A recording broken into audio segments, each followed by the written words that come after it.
For the last year, we've shared the story of the largest undertaking of our entire lives. We're building an aluminum expeditionary catamaran from scratch. This dream has evolved from the set of plans and a stack of CNC cut aluminum into an all-consuming, life-changing passion project. We've put everything into this boat, and it's not done yet. But neither is the journey we left behind. So we have a tough decision ahead of us, and change is coming whether we're ready or not. I don't want you to go. So crazy. Family hug. Okay. Here's to new adventures. Do you want to give Delos a hug? Aww. And I'm leaving Delos today. And that is so sad. This is our family saying goodbye to our trusty boat Delos. We circled the entire globe together over the course of about 15 years. She's been our home, our faithful companion, and our platform for adventure and exploration in every form imaginable. But after making the decision to build a new boat in Australia, we hauled her out and left her in a boatyard in French Polynesia, where she's been patiently waiting for our return. Fast forward through a year of all this, and now we're at a crossroads. Delos can't stay in the country much longer without us being hit with some pretty hefty import taxes. But walking away from the build right now, when we've got so much momentum, feels like the last thing in the world we want to do. So we made a tough call, something that we haven't done in nearly a decade. We're going to split up for a bit. I'll head back to French Polynesia to start bringing Delos back to life and get her ready to sail again. Kaza and Sierra will stay behind to finish up school and keep things moving on the new build. And when the timing is right, they'll join me in Tahiti. They say the only constant in a sailor's life is change. And once again, we're about to learn just how true that really is. And like Brian said, change is really the only constant. And even after all of these years sailing, it still catches me off guard sometimes. And thinking about it, in the last 15 years, the longest we've stayed anywhere was the 6 months we stayed in Sweden when Sierra was born, so that's pretty crazy. And I think that's part of why Brian and I decided to build a boat here in Australia and just settle on land for a bit. We love the adventure of sailing and meeting new people, but sometimes it's nice to pause and find some routine and just enjoy a bit of stability for a while. And even though I've done big life shifts like this before, this one feels different. I found myself feeling quite torn about leaving actually, and I think it's because I just really enjoy our routine here in Australia, and working on this project together with such a cool team has been so much fun. And some days all I need is to take a walk or have a good cry or call a friend. But there's also been times when none of those things have really felt like enough. And in those moments, therapy has really helped me through it. Just having somebody neutral to talk to that is trained to listen and that can help me untangle all my feelings has really made a difference. And that's why today's paid partner is BetterHelp, because I know just how hard it can be to take that first step, and they just really make it easy. You just fill out a quick questionnaire and they'll match you with a therapist as soon as possible. And if it's not the right fit, you can easily switch at any time, no extra cost. So click the link in the description below or head on over to betterhelp.com/Delos to get 10% off your first month.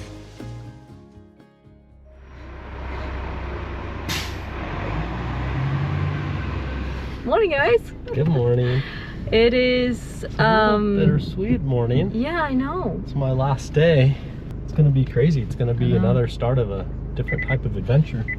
A few last minute things to do with Dan today, describing some stuff about projects that are gonna be going on while we're gone, and then I fly out to Tahiti, work on the boat for about 2 weeks. I've given myself 2 weeks to get her back in the water. It's gonna be quite a push, I think. Oh my gosh, guys. Yeah, there's quite a few things that needs to happen. Gonna be broken after leaving her in that environment for like 10 months.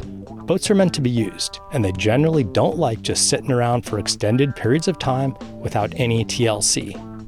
And in tropical environments, things can go downhill very fast. We've had some pretty big surprises in the past after leaving Delos alone for a while. What is this? I don't know. Mold. Holy. We have some serious mold growing. How it smells. It smells real bad. So honestly, I had no idea what I'd be walking into. But that would be a problem for future me. And honestly, the hard work wasn't even the thing I was worried about the most. We have not been apart for more than like maybe a day, not even. Not even, like a few hours. Yeah. I'm gonna miss you so much. In like, how many years? Like 8 years or something? Maybe longer. We've been attached to the hip pretty much, me and you. Yeah. So it feels weird. Are you excited about it, or are you like, I don't know? I think I am excited. Yeah. The part I'm excited about is I think it's gonna be a whole different experience with Sierra now, and she has just changed, blossomed in so many ways. She's gotten bigger. She's really confident with her swimming. She wants to swim underwater, and I mean that's such a huge part of our life. And before I felt like she's a little hesitant, and now she's like, oh, I can't wait to go back to the boat, and I'm gonna jump off the steps into the water, and just having time. Like now, I mean, we spend so much time away from her and so much time working, and I know sailing, it is a lot of work, and there's a lot of work to maintain and sail the boat, and it's not always sunny skies and bikinis and sundowners. But yeah, it's gonna be quite a change in the videos too, so if you guys are excited, let us know. It's probably worth mentioning at this point that we've had a lot of new subscribers that have just started following along on the build videos. So in case you haven't gone back into the archives at all, we've got hundreds and hundreds of videos documenting our journey sailing around the world on Delos 1. And it's one heck of a wild ride, so definitely check those out. From our early days gallivanting around and getting into some pretty crazy shenanigans, all the way through to raising a family together at sea, there was a lot to discover with us. And while I've got you here, if you're enjoying the videos, make sure and subscribe to our channel if you haven't already. It's totally free, and it's the easiest thing you can do to help support our channel and come along on the journey with us. But I digress. Let's get back to the shop and show you what we've been up to on my last day before leaving. Morning, Dan. G'day, Kazza. What's going on here? Bit of arts and craft. Yes. No, we're just trying to do a rough layout of the couch, and then we'll get the CEO for couches to come up and approve, and we'll start making a frame. Sweet. This is going to be cool to see come together. Like it's really going to shape out the area here. Give you a bit of a feel of, and then we need the framework in to continue with the roof, so. Oh, okay. We've come to the pointy end where we've got to do it now. In a previous episode, we made some big decisions about the sofa area in the salon. This will be one of the parts of the boat where we spend a lot of our time, so we put quite a bit of thought into what the best layout would be for us. But kind of mapping out and deciding the salon area where the sofa is going to be here on starboard side. You know, depending on how big and deep we make the sofa, it determines and it goes into the cabin underneath.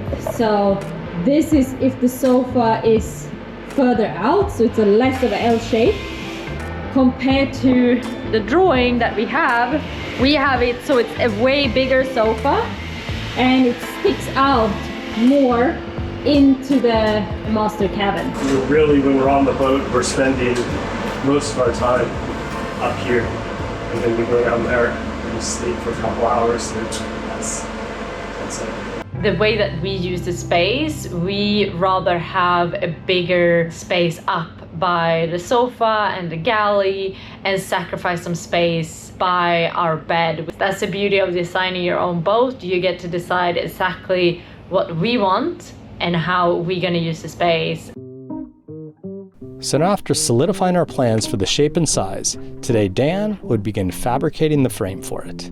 This is the moment where things shift from idea into reality, where lines on a page start to become something tangible. It's a process that starts slow. A level, some marked lines, and tape on the ground. Questions that you ask yourself and answer as you go. Tiny adjustments that don't feel like much at first, until suddenly there's a structure taking shape right in front of you.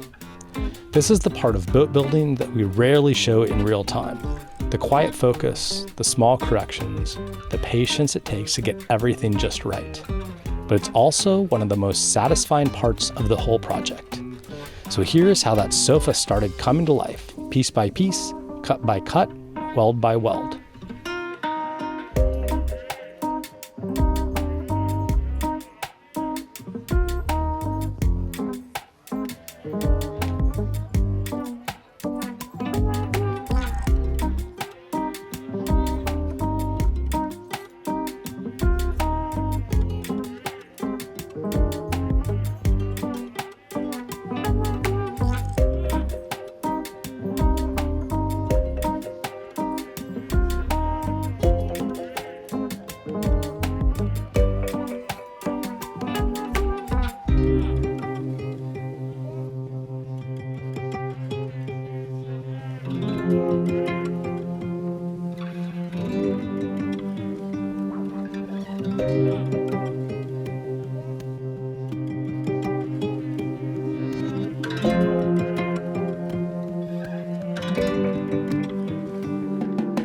Really successful day today, and now it's time to head back home and start packing, I guess.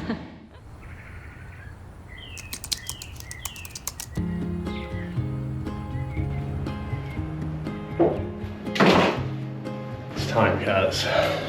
It feels so weird. It's so ridiculous traveling by plane. It takes so long. Well, I guess not compared to sailing. For the record, the 24 hours of travel time we had ahead of us, while not exactly my idea of a good time, is nothing compared to our usual pace under sail. It's about 2,800 nautical miles from Brisbane to Raiatea as the crow flies. At an average of 6 knots, that's a journey that would take around 19 and a half days, non-stop. So yeah, flying's faster, but let's be real, airports still suck, and we weren't exactly looking forward to it. Yeah. But we're ready. You ready to do this, buddy? Let's go. Just a couple of dudes hanging out. Fixing the boat. Romantic. Fixing a boat. I've been waiting here since Brian. Finally got you to myself. I gotta say goodbye to Sierra. After I get there, I'm gonna fix the boat, and then when that's done, you and Mommy are gonna fly to Tahiti, and I'm gonna meet you at the airplane. I'm gonna be like, "Hey Sierra, so good to see you. I missed you so much."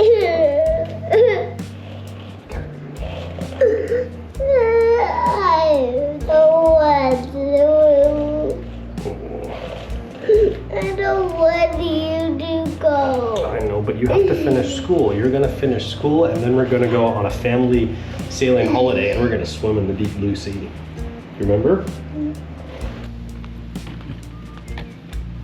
I love you guys. Hey, Dad. Yeah. And how many weeks did it be gone for? 2 weeks. Not very long. It's such a short time. Okay. Okay, I love you. Bye.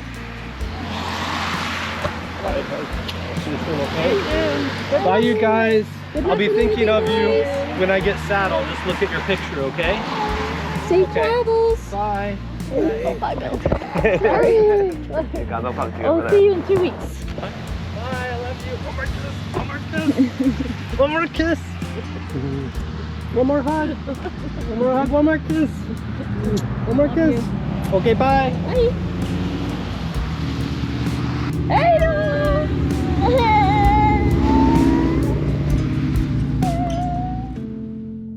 Guys, jumped in the car on my way to work again. It was so sad with Sierra though. She was really torn up, but then we made this little calendar. I think she had a real hard time, like when you say 2 weeks, like how long is that? And so we made this little calendar, and we just like, it was like the Christmas calendar. So we just like wrapped random stuff from her room, like her small toys, and like put them so she can open like one little thing every day, even though it's not really a present because it's already like stuff that she has. But I think it made her kind of feel that she opens one every day, and then after 14 days we're ready to go as well. Okay, I'm gonna get going, and yeah, I hope the boys' travels are going good. Bill and I were underway with the first leg of the journey, but with Kaza at the helm, things were still marching along at the build. Dan has been working on the sofa. Look at it. It looks so cool. It's just so amazing to see something kind of come to life like this. So this is what I meant earlier about how it kind of sticks down in this hull. So the wardrobes will start here and go down. This storage is gone. We only have storage underneath here until the bed comes. And then when you're laying in the bed, this kind of sticks out a little bit, right?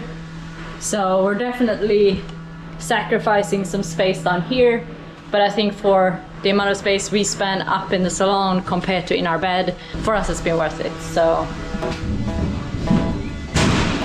looks great, Dan. Happy with that? Yeah, I think it looks awesome. A few more supports and a bit more welding, polish the turret up and we'll be good to go. Now that the frame of the sofa was in place, the next step was to figure out the size and shape of the table. And like so many things on this boat, it seemed simple, but there's a bit more to it than that. One of the cool things about the table is that we will be able to fold it in or out to either a full-size table for eating a proper meal, or a smaller table that is easier to get in and out of, that also leaves a little bit more space to squeeze through some of the higher traffic areas, like between the table and the helm chair, for example. So ultimately we will have two different options for what the shape will be when it's folded in. So either to have a long skinny table, or that it becomes more of like a square table when it's folded together.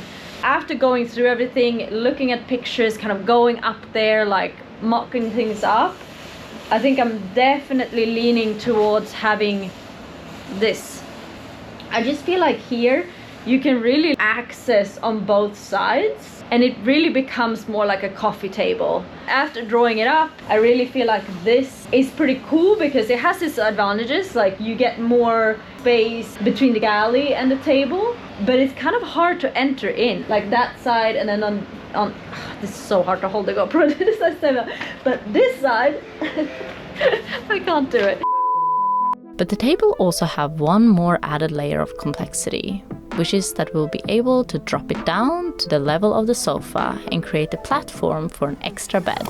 We've seen plenty of iterations of this on boats over the years, but after spending some time last year on our friend Warren and Erica's boat, we fell in love with the idea of having a little daybed for lounging or an extra bed when we got a full house. Ours will be a bit different though, since we will be using these gas pedestals from Vetus to easily lower and raise it. Something more or less along the lines of this. The next step is that we have to go through and kind of discuss the supports, because before the floor goes down, Dan has to build some supports under the floor. We've already have those from Vetus, so I'm gonna bring those out. And this is one of the things that I find is very interesting, because that was kind of later on my list in a way. But then you come to something like this where Dan is like, well, I'm in the stage of welding this and putting down the floor here. So if I don't know where this goes, and I can't just say it will go in this general area. So basically then I need to figure out how I want the table to look like, and that's my next thing, I guess. So I'm gonna spend the rest of the day just doing that. I was making good progress here in the shop, moving forward with everything. But it did feel a little bit strange to be making some of these big decisions without Brian here. I wonder how it's going for Brian and Bill on their travels as well.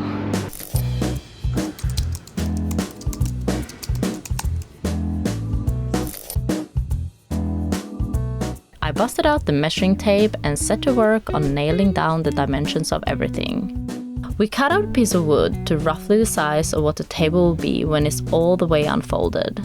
and a bit of cardboard to represent the little accent that we will have on the edge of the sofa. We could now figure out the exact placement and dimension of both the table and the pedestals. And there was actually a lot more to consider than I first imagined. I think the GoPro died actually when I was doing the time lapse, but I spent last probably 2 hours just like doing a bunch of measurements. So I did measurements like how far in from this corner do we want it. I propped this up, so this is like the height of the settee, and then how is this corner going to be like when you sit down? Do you have enough space to enter in? I also added the kind of mock-up helm seat because we want to do like an actual chair here, and we got this pedestal from Vides that can kind of, you can slide it back and forth too, so when you don't use it, it can be kind of slid forward towards the helm to create some extra space here. So this is pretty much how it will be when it's out. It's not a lot of space here, obviously this will be a rounded corner. Also, the only time we would really have the helm seat out is when somebody's sitting there driving and the table out is when somebody's eating. So I don't really see that happening like that often. And if it's down to become a bed, I think it's fine because then you just kind of like slide past. So we're getting there. Like, look at that sofa area. It's gonna be really, really amazing.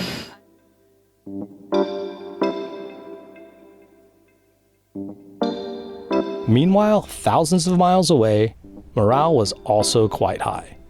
Bill and I were in the home stretch of our journey to Raiatea, and after a long 24 hours of flights and layovers, we were about to lay eyes on Delos and see just what kind of work we had ahead of us in the next few weeks. All right, Bill, how you feeling? I guess a workout. That's my big, overweight, oversized package that Bill has kindly offered to lug to the boatyard. We're just gonna go check out Delos, see what the damage is like. Came around the corner. There she is. And of course, it started pouring rain. Oh, there's no ladder. Of course. There she is, though. Okay.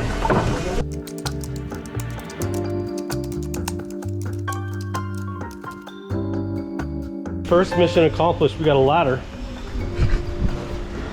Let's see how she's doing. We got some paint flaking we got to take care of. Other than that, oh, she's like a boat. Our plant's still alive. How about that? Okay. From the outside, Delos looked, well, surprisingly okay. No visible damage or mold, no major surprises. But the real test was still ahead, because after nearly a year alone in the tropics, we had no idea what we'd find on the inside.